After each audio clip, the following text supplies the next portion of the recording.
Hi. So in this video, I want to answer two questions for you. One, how much should I save for my child's college education?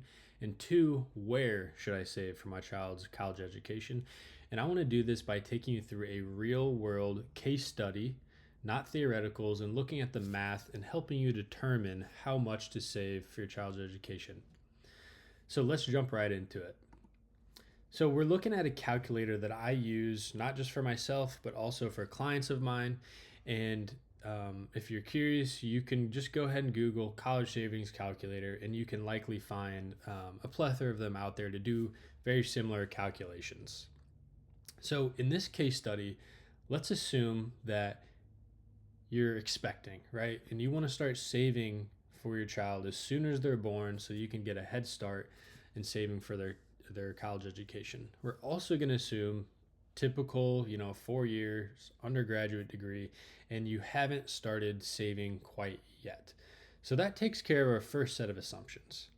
Now, if we move down into college cost estimation, this is somewhere that trips a lot of people up, right? Do I save for tuition? Do I do tuition, room, and board? Now, it's all up to you, right? But we have, different levels of saving, whether it's your public in-state, your public out-of-state, or a private school. Also, if you're in a state and you know you're going to be there and you're planning on sending your kid to that big state school, you can look up those costs and use those more specifically.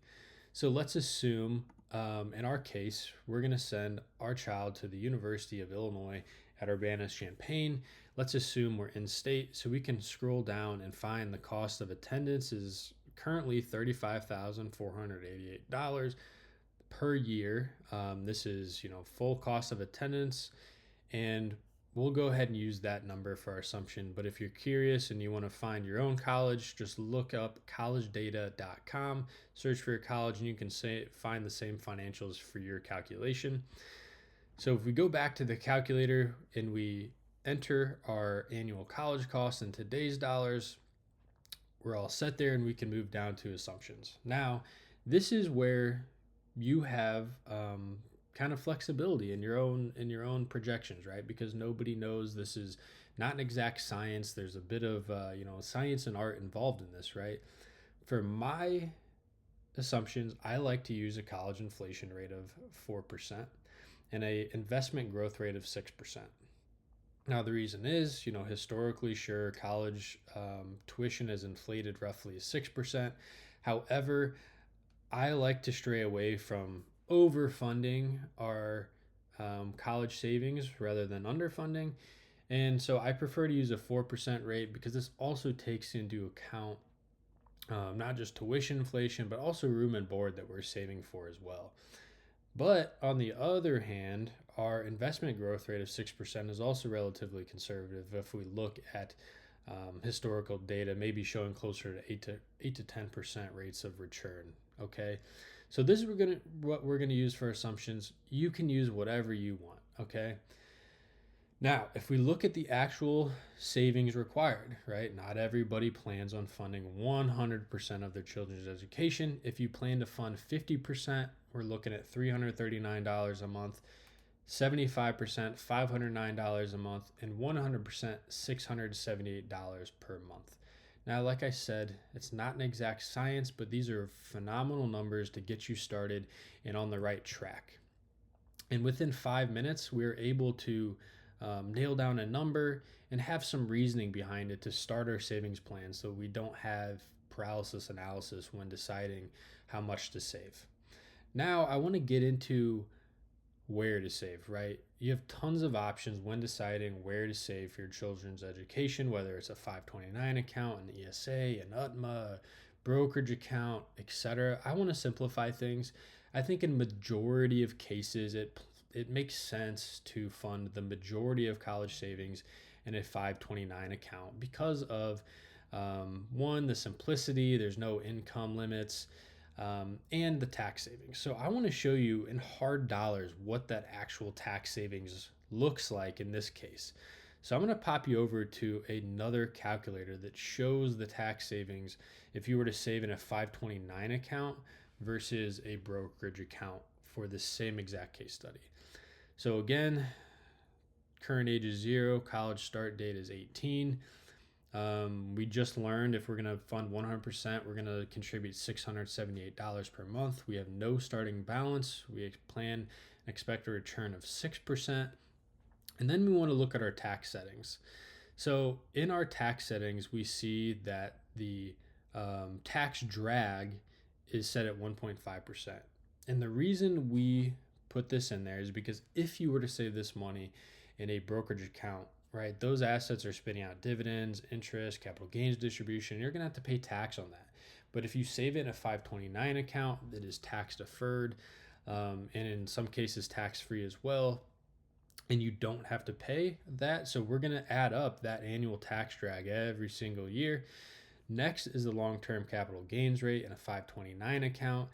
If you use that money for qualified education expenses, you are not going to have to pay capital gains on that money versus in a brokerage account, you would have to.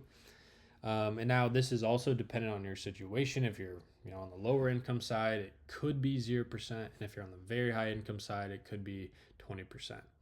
Now, in this case where the person is in the state of Illinois, they have a capital gains rate of 5%. They also have a state tax rate of 5%, and this should be $10,000. They can deduct up to $10,000 in a given year on their state income taxes. So if we look at the total tax savings of this situation, just saving in a 529 versus a brokerage account, we're looking at $36,000 saved in taxes. It's going to go to your children's education rather than the government. And if we want to look at this line by line, the tax drag avoided is roughly $2,000. The capital gains tax avoided is roughly $20,000, over $6,000 in capital gains for state, and over $7,000 for the state tax deduction benefit. Now, I know you're thinking, I don't live in Illinois. I don't live in Illinois either. I live in Tennessee. So if this was 0, we're still looking at $22,000 of tax savings by saving in a 529 versus a brokerage account. However, there are things to consider, right? If you overfund a 529 account, there are considerations as well.